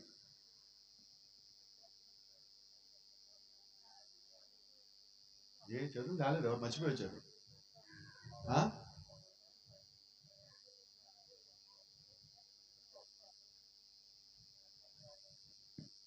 కోపడరుగా మాట చెప్తా. కోపం ఉండే పొరలోకి వెళ్తామా? మోసే కణాల్లోకి ఎందుకు పోదా? ఒకవేళ కణాన్ని పరలోకం అయితే మోసే ప్లేస్ మనం ఉంటే. నేను చెప్పను, మాకు ఒక అలవాటు ఉంది, ఎక్కడో కోపం ఇక్కడ చూపిస్తాం, అది కోపంతో ఉన్న ప్రమాదం. నేనంటే నీకున్న కోపం నువ్వు ఎక్కడ తీసుకెళ్ళాలి తెలుసా? ఫస్ట్ దేవుడి దగ్గర తీసుకెళ్ళి, ప్రభా ఆడొచ్చాడు నీ దగ్గర పడేసిపోతున్నాను. ఆడేవాడు పడేసింది ఏంటి? ఆడి పేరు సాతాను, ఆడు ఇచ్చింది కోపం, రెండు అక్కడ పడేయండి. ప్రభా నాకు సంబంధం లేదు, ఆడి సంగతి నువ్వు చూసుకో, మనం అక్కడి నుంచి వెళ్ళిపో. దానికి నీకు ప్రార్థన కావాలా, దానికి నీకు క్రమం కావాలా, దానికి నీకు సంఘం కావాలా, దానికి నీకు సహవాసం కావాలా. మన బలహీనతలు పోగొట్టుకోవడానికి దేవుడు సంఘ సహవాసం ఇచ్చాడు. నేను సంఘ సహవాసం మానేస్తే నా బలహీనత ఎలా పోతాయి? కొద్దిమంది అంటారు, నేను ఇంట్లో ఉండి ప్రార్థన చేస్తున్నాను పాస్టర్ గారు, దేవుడు నాతో మాట్లాడతాడు. మరి దేవుడు నీతో ఇంట్లోనే మాట్లాడేసరికి దేవుడు సంఘం ఎందుకు కట్టించినట్టు? దేవుడి సేవకులు ఎందుకు పెట్టినట్టు? నీకు సంఘ సహవాసంలో వచ్చే బలం ఎక్కడ రాదు. వ్యక్తిగతంగా నీ ప్రార్థన నేను నియంత్రిస్తుంది, కొన్నింటి నుంచి నువ్వు బయటికి రాగలుగుతావు, వ్యక్తిగతంగా నువ్వు బలం పొందుకుంటావు. సంఘ సహవాసాలు వచ్చినప్పుడు అందరి ప్రార్థనలు వచ్చి నీకు ఉద్యోగం వస్తుంది, నీకు బలం వస్తుంది, నీకు ఒక ప్రభావం వస్తుంది. నువ్వు ఒకేసారి అనేకం జయించాలంటే నీకు సంఘ సహవాసంలో ఉండే ప్రార్థన, ఆరాధన కావాలి. నీలో ఏదో ఒక బలహీనత ఉంది, దాన్ని దాటి రావాలంటే వ్యక్తిగత ప్రార్థన కావాలి, రెండు కావాలని. ఈరోజు అది చేస్తారు, ఇది రానంటారు. కొద్దిమంది సంఘంలో ఉంటారని ప్రార్థన చేస్తారండి, ఇంటికి వెళ్ళాక మాత్రం నాకు కుదరదండి. నడవదు. వ్యక్తిగతంగా నువ్వు ఇంకా చేయించాలని ఇంట్లో నీకు ప్రార్థన కావాలి. నా పద్ధతి మీకు చెప్తాను, మీ తోడ సంగతి నాకు తెలియదు, కానీ నేను పాటించే పద్ధతి ఒకటి చెప్తాను. మరి నచ్చితే మీరు కూడా చేయొచ్చు. అయితే దీన్ని ఎవరిని బలవంతం లేదు. అపోస్తలుడైన పౌలు 1 కొరింథీ 11 అధ్యాయం అంటాడు, ఇదిగో నేను క్రీస్తుని పోలి నడుచుకున్న ప్రకారము మీరు నన్ను పోలి నడుచుకోండి. అంటే పౌలు ఎలా వెంబడించాడో క్రీస్తు అలా వెంబడించమంటున్నాడు, పౌలు వెంబడించమంటున్నా. నేను ఎలాగ వెళ్ళాను మీరు ఎలాగ పోండి, నా వెనకాల రావద్దు అంటున్నాడు. అవునా? ఇప్పుడు మనల్ని ఏమంటున్నాడు? నువ్వు కూడా నడువు ఆయన వెనకాల. నేను ఇలా నడిచా, నువ్వు కూడా నడువు అంటాడు. అదే నేను చెప్తున్నాను. ఇప్పుడు నేను ఇలా చేశా, మీరు అలా చేయండి. నన్ను వెంబడించొద్దు, ఆ మార్గం వెంబడించాడు. ప్రజలో నాకు తెలిసింది ఏంటంటే, బలహీనత పోగొట్టుకోవాలంటే ఎప్పుడైతే మనకి బలహీనత వచ్చిందో అప్పుడే వెంటనే ప్రార్థన చేయండి. అయితే మనకు సిగ్గు బయట ప్రార్థన చేయాలంటే ఒక మాట్లాడుతూ ధైర్యంగా చెప్పండి, ధైర్యం ఉంటే చెప్పండి, లేకపోతే కామ్గా ఉండండి. చర్చికి వెళ్ళగానే మీరు ముందు ఎక్కడ కూర్చుంటారు? మీ ప్లేస్లోకి వెళ్ళి మీరు కూర్చుంటారు. అవునా? నువ్వు చెప్పు, ఏం చేయాలి చెప్పు. బలిపీఠం దగ్గరికి వచ్చే ముందు మోకాళ్ళ మీద ఉండి ప్రార్థన చేసి అప్పుడు నువ్వు స్థలానికి పోవాలి. వేస్తాం మనం? నో. ఎందుకు? సిగ్గు. రెండోది, అప్పుడప్పుడు తరచుగా చెప్తామంట, ఎవరైనా తప్పు చేస్తే ఇప్పుడు కానీ దేవుడి మీద మాట్లాడుతూ వచ్చి మోకాళ్ళు వేయండి ఇక్కడ అంట. వస్తారా? రారు. తప్పు చేయకుండా ఉంటారా? లేరు. వచ్చారా? లేరు. ఎందుకని? వాళ్ళు ఏమనుకుంటారు, నేను అక్కడికి వెళ్ళిపోతే ఇప్పుడు నేను తప్పు చేశాను అనుకోరు. అది అపవాది, అది అపవాది. నువ్వు వాడిని అప్పుడే చేయించాలా. ఎవడేమనుకుంటే నాకేంటి? దేవుడు నా పాపం తీయటానికి ఆయన ఇక్కడికి వచ్చి కూర్చుంటే నేను సిగ్గుపరచబడి నేను మొహమాటపరచబేంటి? మన దేవుడు నిర్మోహమాటస్తుడు, దానికి మొహమాటాలు లేవు. మనకి మొహమాటలు పరలోకం రామ్మ. ఈ కాల ప్రవక్త అంటున్నాడు, కొంచెం కోపం వచ్చే మాట చెప్తాను మీకు. మొహమాట పడే సేవకుడు సిస్సి అన్నాడు. సిస్సి అంటే తెలుసా? ఆడ మగ గానుడు అన్నాడు. అంటే ఇప్పుడు ఏం చేయాలి మనం? అమ్మా వాళ్ళు ఏమనుకుంటారు, వీళ్ళు ఏమనుకుంటారు, మరి ఆయన ఏమనుకుంటాడు? ఆయన అన్నాడు, నీ పైన ఉన్నది పరిశుద్ధాత్ముడు, నువ్వు ఆయనకి సమాధానం చెప్పు. ఇప్పుడు ఎంత బలంగా ఉంటుంది. ఎందుకంటే నువ్వు మాట్లాడతామంటే తిరగబడతారేమో, దేవుడిలోంచి మాట్లాడుతున్నారంటే చప్పుడు ఎక్కడ ఉంటుంది. కాబట్టి ఈ రోజు మనం ఎలా ఉండాలంటే ప్రవక్త ఈ రోజు అనేక బలిపీఠాలు బలహీనంగా ఉన్నాయి. కారణం ఏంటంటే బలహీనమైన బోధకులు. కొద్దిసార్లు ఏం చేస్తారంటే సేవకుల్ని బలహీనం చేస్తారు సంఘాలు. ఒక మాట అడుగుతాను, చెప్పండి త్వరగా నాకు. సౌలు సామ్రాజ్యం కోల్పోవడానికి కారణం ఏంటి? సంఘం. దేవుడు ఏం చెప్పాడు? అక్కడికి పోయి చిన్నలు కానీ పెద్దలు కానీ గొర్రెలు కానీ మొత్తం అని నరికేసాయి, అన్ని చంపేయమన్నాడు. అవునా? వీళ్ళు ఏం చేసి వచ్చారు? ఏనబడ్లా సౌలు తేలేదు తెలుసా మీకు? సౌలు సంఘస్థులు ఏమన్నారంటే దేవుడికే బలి ఇద్దాంలే, మంచి కొని బాగుని ఎందుకు పాడు చేతిలో ఉంచన్నారు. కానీ బాగుంది ఐడియా అన్నాడు. ఇద్దరు పోయారు. కాబట్టి దేవుడికి ఐడియాలు వద్దు, ఆయన చెప్పింది చేయటం మనకు కావాలి. ఇప్పుడు వాళ్ళ ఐడియా ఏం చేశారు? ఎమ్మటే మన్నాడు వచ్చాడు, సమయాలు వచ్చాడు, ఆ సౌలు వచ్చాడు, మొత్తం చెప్పింది చేసేవాడు. మొత్తం చెప్పింది చేశా కదా, ఇంకేం చెయ్యి అంటున్నాడు సౌలు ఇక్కడి నుంచి. మరి వెనకాల నుంచి ఎడ్డరంకెలేంటి అన్నాడు ఆయన. ఇక్కడికి వచ్చి చూడాలి, ఆయన ఇంట్లో చూసే బయలుదేరి వచ్చాడు. దేవుడు చెప్పాక ఇక్కడికి వచ్చాడు. వెనకాల రంకెలేంటి? అయ్యా మా వాళ్ళు యెహోవాకు బలిగా అర్పిద్దామని చెప్పి ఉంచారులే. దేవుడికి నీ బలి ముఖ్యం కాదు, నీ బలి అర్పణ కన్నా ఆ మాట వినుట శ్రేష్టము. ఇప్పుడు ఎందుకు పోగొట్టుకున్నాడు సౌలు సామ్రాజ్యం? మరి మన సంగతి అని చెప్పండి. ఒక కోపం వచ్చి కలంలోకి మోసేపోవాలా, ఒక మాట వెనక సౌలు దాన్ని పోగొట్టుకున్నారు. కాబట్టి ఇప్పుడు మన తిత్తి ఎలాగ ఉండాలి? నాది అనేది ఉండొద్దు. ముందు బండకేసి రుద్దండి. ఆ బండ పేరు క్రీస్తు. ఎట్లా రుద్దాలంటే మీకు తెలుసా? బండ మీద నీరు పోసి ఆ చర్మము దాన్ని రుద్దుతా ఉంటే మీకు అక్కడ వేడి పుట్టింది. తెలుసు అనుకుంటే కొద్దిమందికి. మా చేపలు రుద్దేవాడు తెలియదా మీకు? ఏం జరుగుద్ది? అవునా? సరే మాట్లాడుకుంది, ఇదేది మనకు అర్థం ఉంది కాదు. చేపకు పొలుసులు ఉంటాయా? ఆ పొలుసులతో వండుకుంటారు ఎవరన్నా? చేప పట్టాక ఏం చేయాలి? తీయాలా? ఎలా తీస్తారు? బండకేసి తర్వాత ముళ్ళుతో దాన్ని గట్టిగా లాగి ఆ తర్వాత ఉప్పేసి మళ్ళా లాగి ఇన్ని చేయాలి ఒక చేపకే. మరి మనకి? కానీ మనకేంటో తెలుసా? పాస్టర్ గారు ఒక్క మాట అంటే వినబడలేదమ్మా. పాస్టర్ గారు ఒక్క మాట అంటే ఒక మాట మాడకుండా బండకేసి మనం రుద్దేవాడే పాస్టర్ గారు అయితే నువ్వంటామని చెప్పండి గట్టిగా. ఏమంటాం?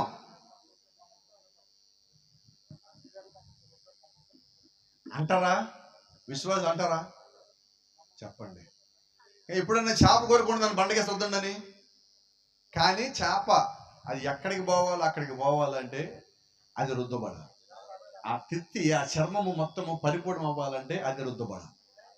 దీనికి ఒక చిన్న మాట మీకు చెప్తాను, మీకు అందరికి అర్థమైనదే. గతంలో కూడా ఇక్కడ చెప్పినట్టు నాకు గుర్తు, మళ్ళీ మీకు జ్ఞాపకం చేస్తాను. ఒక కంసాల దగ్గరికి బంగారం రాగానే ఫస్ట్ ఏం చేస్తాడు? ముందు మంటను పెంచుతాడు. మంటను పెంచేటప్పుడు బంగారానికి ఒక మాట చెప్తాడు, ఇది నీకోసమే అంటాడు. తీసి దాని లోపలేస్తాడు. ఇంట్లోకి వెళ్ళిపోతాడు. భార్యకి ఒక కప్పు కాఫీ పెట్టమంటాడు. సగం కాఫీ తాగాక లాస్ట్లో బయటకు వస్తాడు. వస్తుందని అట్లా చూస్తాడు. ఇప్పుడు దాకా అదేం చేయాలి? బంగారం. ఆ బంగారం నువ్వే, ఎవరో కాదు. ఆ కంసాలు ఎవరో కాదు, నీ సంఘ పాస్టర్ గారు. ఎందుకు నిన్ను పడేశారు అక్కడ? నీలో ఉన్న చెత్త పోవాలి ముందు. ఆ ప్రవక్త అన్నాడు, ఆ మంట ఏదో కాదు సువార్త అన్నాడు. నిన్ను వాక్యంలో పడేశాడు. ఇంకోటి తెలుసా? వెనకాల గాలి ఊతాడు మంట తగ్గుతుంటే. లోపల బంగారానికి ఎలాగుంటుంది? అసలు పాస్టర్ అయినా ఇది ఏం చేస్తున్నాడు? చూడు ఎట్లా కాలుస్తున్నాడు. నిన్ను కాల్చుకు తింటున్నాడు. కాల్చుకు తిన్నా మేలే నీకు. ఇప్పుడు ఏం చేస్తాడు తెలుసా? ఒక పెట్టకాడు తీసుకుంటాడు, పట్టుకుంటాడు. ఎట్లా పట్టుకుంటాడు అంటే నువ్వు కలటానికి వెళ్ళి అక్కడ పట్టుకుంటాడు. ఏం చేస్తాడు? ఇప్పుడు సుత్తి పైకి లేపుతాడు. కింది నువ్వు, పైన నువ్వు, మధ్యలో నువ్వు. ఎప్పుడు దాకా కొడతాడు? దాని ఆకారం మారాలి, దాని రూపం మారాలా. ఈ కంసాలి ఈ మైండ్లో ఏదో ఒక రూపం ఉంటుంది, వచ్చేదాకా దాన్ని కొడతాడు. ప్రవక్త చెప్తున్నాడు, అది ఒక ప్లేట్ లాగా రావాలి, వచ్చేదాకా కొడతాడు. కొట్టి కొట్టి ఏం చేస్తా తెలుసా? మధ్య మధ్య దాన్ని ఇలా పైకి లేపు చూస్తుంటాడు, కొట్టి కొట్టి చూస్తుంటాడు, మళ్ళీ పైకి లేపు చూస్తుంటాడు, కొడుతుంటాడు, మళ్ళీ చూస్తూ ఉంటాడు, కొడతా ఉంటాడు, చూస్తూ ఉంటాడు, కొడతా ఉంటాడు, చూస్తూ ఉంటాడు. ఎప్పుడో చూస్తారంటే అతను అలా చూసినప్పుడు ఆ కొట్టేవాడి మొక్క దీని లోపల కనపడాలి. ప్రవక్త అన్నాడు, కొట్టాడు వాడు కదా యేసుక్రీస్తు. ఇప్పుడు ఆయన బంగారం ఎందుకు కొట్టాడు? బంగారంలో ఆయన స్వరూపం కనబడేదాకా వచ్చాడు. ఇప్పుడు దేవుడు మనల్ని ఎందుకు కొడుతున్నాడు? శ్రమను ఎందుకు అనుమతిస్తున్నాడు? శోధన ఎందుకు అనుమతిస్తున్నాడు? బాధ ఎందుకు అనుమతిస్తున్నాడు అంటే ఆయన నీలో కనబడేదాకా. ఎప్పుడైతే కంసాలికి తన ముఖం కనబడిందో కొట్టడం ఆపేస్తాడు. ఇంకా మన మీద దెబ్బలు పడుతుంది. అర్థమైంది? రాలా? ఏం రాలా? రూపం రాలా. ఎప్పటిదాకా? వచ్చేదాకా తప్పదు. ఇప్పుడు మనం ఏం చేయాలి? ఇప్పుడు ఆ తిత్తిని తయారు చేయాలంటే బండ మీద తీసుకొచ్చి ఇలా అనగానే ఆ చర్మానికి కూడా అర్థం కావాలి. నాలో ఉన్నవన్నీ త్వరగా పోతే ఈయన ఆపేస్తాడు. త్వరగా నా రూపం కనిపిస్తే, ఆయన రూపం కనిపిస్తే బంగారం కొట్టడం ఆపేస్తాడు. ఇప్పుడు మనకు అంతకు అర్థం కావాలి. మన జీవితాల కష్టాలు శోధనలు ఎందుకు వస్తున్నాయి అంటే మనం ఇంకా సరే అవ్వటంలా. ఇప్పుడు ఆ దెబ్బలు ఎప్పుడు అయిపోతాయి? మనం సరే అవ్వాలి కదా. బంగారం ప్లేట్లో ముడతలు ఉండకూడదు, ముడత కొడతాడు ఆయన. కాబట్టి మన జీవితంలో ఎందుకు దెబ్బలు పడుతున్నాయి? ఎందుకంటే మచ్చ, ముడత, మరక అనే సంఘం ఆయనకు కావాలి. అలాంటి వధువుని తయారు చేస్తున్నాడు. అందుకని దేవుడు కొడుతున్నాడు. ఎందుకు దేవుడు కొడతాడంటే అది పరిపూర్ణతలోకి రావాలి, అది సంపూర్ణతలో రావాలి. మీరు గమనించండి. ఇప్పుడు ఆ రేకులు కొట్టిన తర్వాత ఆ కంసాలి మైండ్ లో ఒక ఆలోచన కలిగి ఉన్నాడు. ఏంటంటే ఆలోచన, దాంతో ఒక బంగారు పాత్ర చేయాలి, ఆ పాత్రలో ద్రాక్షరసం పోయాలనుకుంటున్నాడు. ఇప్పుడు మనమే ఆ పాత్ర. ఎలాగంటే అలాగ ఉన్నాం. ఇప్పుడు ద్రాక్షరసం లోపల పోయాలంటే ఆ పాత్ర పూర్తి అవ్వాలి. అప్పుడు దాకా లోపల పోయలేడు. ఇంట్లో ద్రాక్షరసం ఉన్నది, ఇది కొడుతున్నాడు, చేస్తున్నాడు, ఇది పరిపూర్ణం అవ్వాలి. బంగారం లోబడితే అవుతుంది. నోవాహు ఓడ కడుతున్నాడు. ఎప్పటిదాకా కడతాడు? పూర్తి అయ్యేదాకా. నోవాహు ఓడ కట్టిన దాంట్లో ప్రాఫిట్ చెప్పినట్టుగా వంకర టెంకరగా ఉన్న చెట్లు వాడలేదు. అంటే ఇప్పుడు మనం ఎలా పెరుగుతున్నాం? ఆ కొబ్బరి చెట్టు చూడండి, ఎక్కడి నుంచి బీగింది ఎక్కడికి పోయింది, ఎక్కడికి బీగింది ఎక్కడికి పోయింది. కొంతమంది విశ్వాసులు ఉంటారు, ఈ సంఘంలో పెరిగి ఆ సంఘంలో ఫలాలు ఇస్తుంటారు. దేవుడిని సంఘాలు పెట్టింది దేనికి? ఇక్కడికి మని. కానీ మనం ఏం చేస్తాం? వంకరగా పెరిగాం కాదు, అటుపక్కకు పోతాం. ఇది కాదు నీకు ఇచ్చింది. నీకు ఏ తలాంతి ఇచ్చాడో ఆ తలాంతుని నువ్వు స్థానిక సంఘం కొరకు వాడాలి. ఇది ఆయన వర్తమానం మనం నేర్పించాను. ఇప్పుడు నేను ఎక్కడున్నానో అక్కడే దేవుడి కొరకు వాడాలి. నేను ఎక్కడికో పోయి వాడక్కర్లా, ఇక్కడ దేవుడు నాకు ఇచ్చాడు. కాబట్టి ప్రతి విశ్వాస చేయాల్సింది ఏంటంటే ముందు తన సంఘ పరిచయం చేయాలి, ఆ తర్వాత ఇంకో సంఘాన్ని ఎక్స్ట్రా చేసి చెయ్యి, ముందు ఇక్కడ పరిపూర్ణంగా చెయ్యి. ఈరోజు మనం చేయాల్సిన పని అది. అలాగే దేవుడి యొద్దకు వాక్యం పంపించింది దేనికంటే నిన్ను సంపూర్ణంగా రెడీ చేయటానికి. ఆయన కొద్దిగా రెడీ చేసిపోడు, నిన్ను పరిపూర్ణంగా రెడీ చేసి దేవుడు వేస్తాడు. ఆయన వచ్చింది దేనికంటే మనం పూర్తిగా మార్చడానికి. Praise the lord. చూడండి, నూతన సీసాలో జీవం ఉన్నది, అది పని చేయిస్తుంది. ఆ పాత సీసా అయితే అది పోసినప్పుడు నూతన దాంట్లో ఉన్న ద్రాక్షరసంలో ఉన్నది పాత దాంట్లో పోసినప్పుడు కొద్ది కాలానికి ఏమవుతుందంటే ముందు అది పైకి వస్తుంది, ముందు చెప్తుంది, ఇది హెచ్చరిస్తుంది. ద్రాక్షరసం నువ్వు తట్టుకోలేవు, నన్ను అసలు వద్దంటది, అది నురగలాగా పైకి వస్తుంటుంది. దాని గురించి ఎరుగున్న వాడు ఏం చేస్తారంటే ఆ సీసా తీసేయండి, దాంట్లో పడిపోయాడు. కాబట్టి ఈరోజు దేవుడు ఏం చేస్తారంటే ఆ పాత కాలంలో ఇప్పుడున్న ప్రత్యక్షత ఎందుకు ఇవ్వలేదంటే ఈ ప్రత్యక్షత తట్టుకునే కొత్త బాటిల్స్ని దేవుడు ఈ కాలంలో తయారు చేశాడు. పాత బాటిల్ దేవుడు మనం పోయిలా. ఎందుకని పోయలేదంటే అవి తట్టుకోలేవు. ఇప్పుడు మనం జీవించే ఇంత స్పీడ్ కాలంలో ఆ కాలం ఉన్నోళ్ళు ఇప్పుడు జీవించమంటే వాళ్ళు చచ్చిపోతారు. ఇప్పుడు మనం పోయి ఎప్పుడు జీవించాలంటే 2 మాటలు చెప్తారు చిన్నయ్య. అవునుగా చెప్పండి. మన పక్క ఊరి నుంచి వస్తా యానం దగ్గర ఏదో వస్తువు మర్చిపోయి ఇంటికి వచ్చాం. మళ్ళా వెళ్ళాలంటే ఆ కాలం ఉంటే ఏం చేయాలి? ఇప్పుడైతే ఏం చేస్తాం? వెళ్ళాం, అటు నుంచి వాడు వస్తాడు కనుక వాడు ఫోన్ చేసి తెచ్చేయమంటాం. ఎందుకని? మనము బద్ధకం ఫ్రెండ్స్ అండి, ఫ్రెండ్స్. అవునా? ఇప్పుడు ఎంత ఈజీ అయిపోయింది పని అంతా. ఇప్పుడు మనం ఆ కాలంలో పోయి ఉండగలమా? సరే, ఆ కాలం వాళ్ళు ఈ కాలం తెచ్చి బైక్ తీసుకెళ్ళండి ఏమంటారు? అది సంగతి. అర్థమైందా? మొబైల్ వాడమంటే ఉండగలరా? మనం అక్కడ పొమ్మంటే ఉండలేం. కానీ దేవుడు ఏం చేస్తాడు తెలుసా? ఈ కాలం ప్రవక్త నుంచిగా ఈ కాలము అన్నింటికన్నా అత్యంత అపాయకరమైన కాలం. అదే సమయంలో ఉన్నాడు ఈ కాలం అన్నింటికన్నా ఎక్కువగా ఆస్వాదించబడిన కాలం. ఎట్లాగా? అపాయకరమైన కాలం ఏంటంటే సంఘానికి రావాలని మనం ఏం చేస్తాం తెలుసా? ఇక్కడి నుంచి అక్కడ దాకా ఎట్ట పోవాలి? ఇప్పుడు ఈ ఊరు నుంచి ఆ ఊరి దాకా ఎట్ట పోవాలా?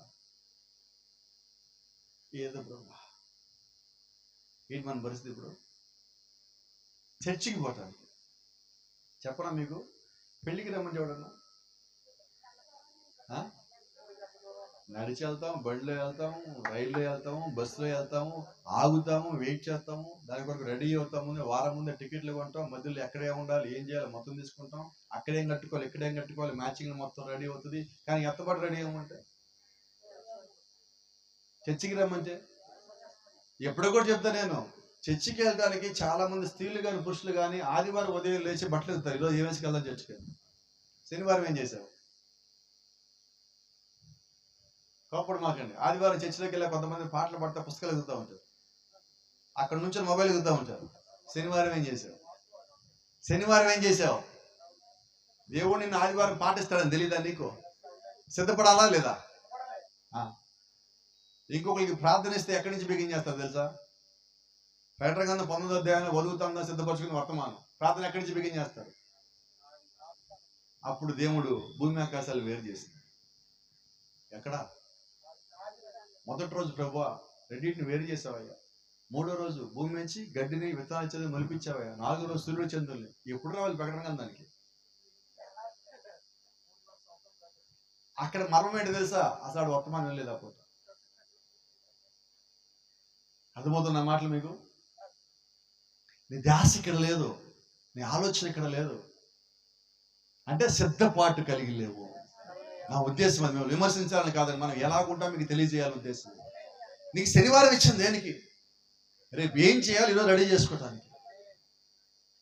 నేను మా ఇంట్లో ఒకటే మాట చెప్తా, శనివారం ఉదయం నిద్ర లాగాలని చెప్పే ఫస్ట్ మాట ఏంటంటే రేపటికి ఏం కావాలి రెడీ చేసుకోండి ఫస్ట్, ఆ తర్వాత ఇంకేదన్నా. రేపు పాట పడాలా ముందు రెడీ చేసుకోండి.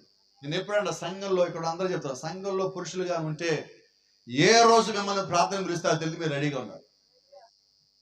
కానీ మనం ఏం చేస్తాం? ప్రార్థన పిలవగానే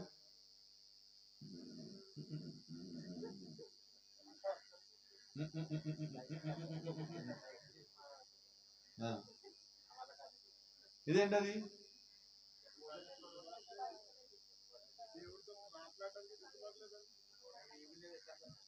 ప్రభా ఈ రోజు నాతో మాట్లాడావు, ఈ మాటలని చెప్పడానికి సిద్ధపడగలిగలేవు అంటే కోపడం మాకండి. నీ భక్తి జీవితం ఏంటి? అవునా? సిస్టర్స్ని ప్రార్థన చేయమంటే ఏమంటారు? మైక్ ఇచ్చి ప్రార్థన చేయమంటే వాళ్ళు ఏమంటారు తెలుసా? ఇంట్లో గొడవ అయితే అప్పుడు కూడా మైక్ అక్కర్లా, అప్పుడు మైక్ అక్కర్లా, ఇక్కడ మైక్ అక్కర్లా. సిద్ధపాటు ఎలాగుండాలి మంది? ప్రతిరోజు ఉండాలి సిద్ధపడట. నేను ఓ చిన్న మాట చెప్తాను. ఒకసారి జానవేశ్వరి పాస్టర్ గారు వాళ్ళ అమ్మాయిది ఎంగేజ్మెంట్కి నన్ను కూడా పిలిచారు. పెద్ద పెద్ద వాళ్ళందరూ సీనియర్లు అందరూ అక్కడ కూర్చున్నారు బలిపీఠం మీద. ఆ పక్కన మనం కూడా నాకు కూడా కూర్చేసి ఒక పక్కన కూర్చున్నా. అరం జరుగుతూ ఉన్నది, పాట పాడుతున్నారు. ఆహా అనుకున్నా. పాట ఇంకొక లైన్లో అయిపోద్దనగా ఆ పాస్టర్ గారు వచ్చి, అయ్యా మీరే వాక్యం చెప్పాలన్నారు. అదేంటిది? నెల రోజుల క్రితం ఫిక్స్ అయింది ఎంగేజ్మెంట్. నెల రోజులు చెప్పొచ్చు కదా. పైగా పెద్దోళ్ళు అక్కడ ఉన్నాయి అన్న. నన్ను అంటే పెద్దోళ్ళు లాగా సీనియర్స్ వాళ్ళకి ఇచ్చే కత్తులు వాళ్ళు తిప్పుతారు బాగా అన్న. ఆయన ఇట్లా అన్నం లేదు, ఎమ్మడే అనౌన్స్ చేశాడు, ఈ పాట అయిపోయి రెడీ అవ్వండి అన్నాడు. ఆ మాటని ఇటు తిరిగాడు, అయిపోయింది మీరు వచ్చేయండి అన్నాడు. ఇంకా బైబిల్ ఇట్లా జిప్పు కూడా ఇట్లా తీస్తామన్నాను. వాక్యం చెప్పాల్సి వచ్చింది. ఇప్పుడు ఏం చేయాలి? నేను సిద్ధపడలేదండి అన్న. చెప్పండి ఏం చేయాలి? చెప్పనా? కత్తులు ఎప్పుడు రెడీగా ఉండాలి. ఆ, నువ్వు వచ్చింది ఎక్కడికి? పిక్నిక్ అనుకున్నావా? చర్చికి దాటమంటే కత్తులు రెడీ చేసుకుని రావాలా, పాటలు రెడీ చేసుకుని రావాలా, ప్రార్థనలు రెడీ చేసుకుని రావాలా, అన్ని ఆయుధాలు రెడీగా ఉండాలి. నువ్వు సిద్ధపడిన పాట ఇంకోటి పాడితే రెండో పాట రెడీగా ఉండాలి, నీకు తీసేసేసేయడమే. ఎప్పటికప్పుడు నువ్వు అలాగ ఉన్నప్పుడు సంఘం ఎలాగుంటుందంటే మంట మండుతా ఉంటుంది. ప్రతి వాడు ఎవడు నాకు ఇస్తాడో ప్రార్థన, ఎప్పుడు నాకు ఇస్తాడో ప్రార్థన ఉన్నప్పుడు పాస్టర్ గారు ఇక్కడ ప్రసంగం చేయడు, 7వ పరిమాణ ప్రసంగం చేస్తాడు, పరిశుద్ధాత్మ కింద ప్రసంగం చేస్తాడు, భారంతో సత్యంతో ఆత్మ నింపడం ప్రసంగం చేస్తాడు. అటువంటి ప్రసంగాలు మనకు కావాలా, అటువంటి ఆత్మ మనకు కావాలా, అటువంటి ఉద్యోగం మనకు కావాలి. ఎందుకు సంఘాలు నేర్సాలు అవుతున్నాయి? సిద్ధపాట్లు లేక. ఏమా ఇప్పుడు ఆ తిత్తిలో ద్రాక్షరసం పోయాలంటే ద్రాక్షరసం పొయ్యాలని ఆ తిత్తి రెడీ అవుతుంది, అవునా? ఆ ప్రత్యక్షత కొరకు దేవుడు ఈ తిత్తిని రెడీ చేశాడు. ఈ తిత్తి రెడీ అవటం అంటే సిద్ధపాఠం, సిద్ధపడటం అని అర్థం. ఈ సిద్ధపడటం సరిగా లేకపోతే ద్రాక్షరసం పోయాలి, ఈరోజు తిత్తి రెడీ కావాలి, ఏం చేయాలి? అది పాడవుతుంది, ఇది పనికిరాదు తర్వాత. కాబట్టి ఈ దినము నీవే ఆ ద్రాక్షరసాన్ని మోసే తిత్తువై ఉన్నావు. కాబట్టి ఎప్పుడు రెడీగానే ఉండాలి. ఎలా సిద్ధపడాలి? బండ మీద రుద్దుబడి, కొట్టబడి, కట్టబడి రెడీగా ఉండాలి. ఎనీ టైం దేవుడి యొక్క చేతిలో వాడబట్టాలి, ప్రతిరోజు వాడబట్టాలి. నువ్వు ప్రార్థన చేస్తే ఎలా ఉండాలంటే ఇదే చివరి ప్రార్థనేమో, నా జీవితంలో ఇంకో ప్రార్థన లేదేమో అన్నట్టుకుంటా. పాట పాడితే ఎలాగ ఉండాలి? ఇదే చివరి పాట ఏమో, దేవుడు ఇంకో పాట ఇస్తాడో లేదో, ఇదే చివరి పాట, ఇదే చివరి ఆరాధన. ప్రవక్త అంటాడు, నువ్వు ఒక కూడికి పోతే నీ ఆలోచన ఎలాగ ఉండాలంటే నా జీవితంలో దేవుడి చివరి కూడికి ఇదే అనుకున్నట్టు ఉండాలి.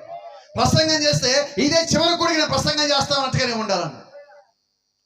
మనకేంటి ఈ వారం మిస్సేది వచ్చే వారం బాధాలు ఏమవుద్ది? సిద్ధపాటు ఉందా? నువ్వు ఒక్క వారం కూడా, నా దృష్టిలో నువ్వు ఒక్క వారం కూడా చర్చి మానేయడానికి వీల్లేదు. అది గృహ కూడిక, వారాంతరపు కూడిక, ఆదివారం కూడిక, ప్రభురాత్రి కూడిక, బయట కూడిక, వీధి కూడిక, నాకు సంబంధం లేదు, అసలు సంబంధం లేదు. నువ్వు ఎలా ఉండాలంటే అన్ని కుడికలు నా కోసమే దేవుడికి పెడతాను, నేనే ఎక్కడికి వాళ్ళ కుడికలు దాచుకొని. ఎందుకంటే దేవుడు అసలు వస్తుంది దేనికి? నన్ను మార్చడానికి, నాతో మాట్లాడడానికి. నాకు ఆ సంగతి అనవసరం అండి. దేవుడు వచ్చేది ఎవరి కోసం? ఇలా మాట్లాడుకుందాం. పాపం చేసింది ఎవరు? రక్తం కాల్చింది ఎవరి కోసం? తప్పులు చేసింది ఎవరు? శిక్ష పడాల్సింది ఎవరికి? ఆయన శిక్ష తీసేసింది ఎవరికి? ఇప్పుడు ఆయన వచ్చాక ఎవరిని తీసుకుపోవాలి? ఇప్పుడు ఎవరు సిద్ధపడాలి? ఎవరు నిత్యరాజ్యానికి వెళ్ళాలి? శరీరాల మార్పు ఎవరి కొరకు? ఎత్తబాటు ఎవరి కొరకు? దేవుని రాజ్యం ఎవరి కొరకు? మరి సిద్ధపడాల్సింది ఎవరు? ప్రార్థన చేసింది ఎవరు? సంఘానికి క్రమంగా రావాల్సింది ఎవరు? ఇప్పుడు చెప్పండి, ఇదే మాట ఆదివారం కూడా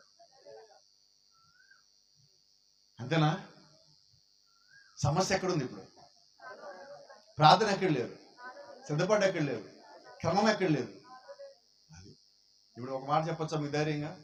ఇప్పుడు ఇవన్నీ మీకు తెలిసిపోయినాయి కదా, మీరేమన్నాయో. కాబట్టి ఏం చేద్దాం? ఎప్పుడు రెడీ చేద్దాం? ఎప్పుడు రెడీ చేద్దాం? నా దగ్గర మంచి పని వాళ్ళు ఉన్నారు, ఇక్కడ 5 మంచి పని వాళ్ళు ఉన్నారు. మీరు సరెండర్ అవ్వండి. బండ రెడీగా ఉంది, పనులు రెడీగా ఉన్నారు. నువ్వు సమర్పణ కలిగాని వచ్చినట్లయితే వాళ్ళని కడిగి రుద్ది సిద్ధం చేస్తారు, రాకడికి సిద్ధం చేస్తారు. ఈ గడియ మనము సిద్ధపడేది రాకడ కొరకు కానీ మరి దేని కొరకు కాదు. నువ్వు సంఘానికి రాటల్లా రాకడికి రెడీ అవుతున్నావు, ఎత్తబడి రెడీ అవుతున్నావు, ఆయనను తీసుకుబడి రెడీ అవుతున్నావు. కాబట్టి ఆత్మ సంబంధమైన సంగతుల్లో నువ్వు మరీ బలంగా ఉండవచ్చు. శరీరంగా నేను బలహీనపరిచినప్పటికీ నువ్వు రెడీ అవ్వాలా. ఎందుకంటే శరీరంలో నిన్ను ఎప్పుడు బలహీనపరిచే గుణాలే ఉంటాయి, కుటుంబంలో కూడా బలహీనపరిచేవే ఉంటాయి. అయినప్పటికీ దాటి నువ్వు బయటికి రావాల్సి. ఎందుకో తెలుసా? అది చావలసి ఉన్నది, ఈ లోపల క్రీస్తు జీవించవలసి ఉన్నది. లోకం చావలసి ఉన్నది, వాక్యము జీవించవలసి ఉన్నది. నీ లోపల చెత్త మొత్తం బయటికి పోవలసి ఉన్నది, క్రీస్తు యొక్క ఆత్మ లోపలికి రావాల్సి ఉన్నది. కాబట్టి పాత స్వభావం చచ్చిపోవాలి. అయితే ఈరోజు మనం ఏం చేస్తామంటే చాలా సమయాల్లో స్వభావాన్ని దాచిపెడతాం. చిన్నగా చెప్తాను, మీకు గౌరవంగా చెప్పండి. ఎప్పుడైనా పాస్టర్ గారు మన ఆదివారం చర్చికి రాలేదంటే ఏమంటాం?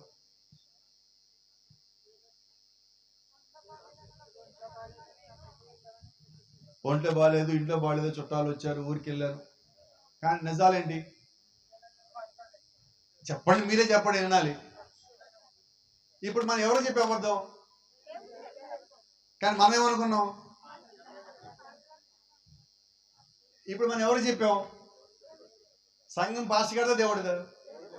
అవునా? ఇప్పుడు చెప్పింది అబద్ధం ఎవరికి? దేవుడు పెట్టిన కాపలా పెట్టిన ఒక వ్యక్తికి మనం అబద్ధం చెప్పిన దేవుడు చెప్పినట్టే కదా.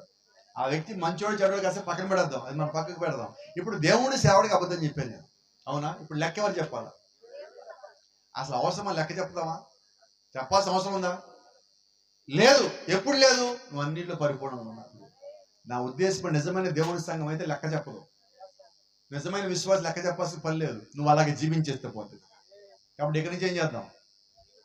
వినపడలేదు, బలంగా రాదేంటి, కొంచెం గట్టిగా రాదేంటి, ఉత్సాహంగా రాదేంటి, సంతోషంగా రాదేంటి, బలంగా రాదేంటి, ఉద్యమం కనిపించదండి నాకు ఇప్పుడు.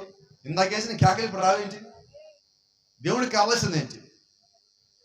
నువ్వు అన్నిట్లో క్రమంగా ఉండటం దేవుడికి కావాలి, అన్నిట్లో సిద్ధపడటం కావాలి. ఆయన రాజ్యానికి నువ్వు ముందుండాలని దేవుడు కోరుకుంటున్నాడు. కాబట్టి ఆతిథ్యులు మనమే. ఆ రాక్షసం ఈ గడి వర్తమానమే. ఆ రాక్షసం బయలుపడే రాక్షసము పరిశుద్ధాత్మే. అది నింపబడేంత వరకే. నువ్వు ఒక్కసారి నింపబడ్డావా నువ్వు పరిపూర్ణంగా దగ్గరికి వెళ్తావు. మీకు తెలిసి ఆ రాక్షసం నింపిన తర్వాత ఆ తిత్తి అక్కడ ఉండదు, అది ఎక్కడ చేయాలో అక్కడ చేరుతుంది పోయి.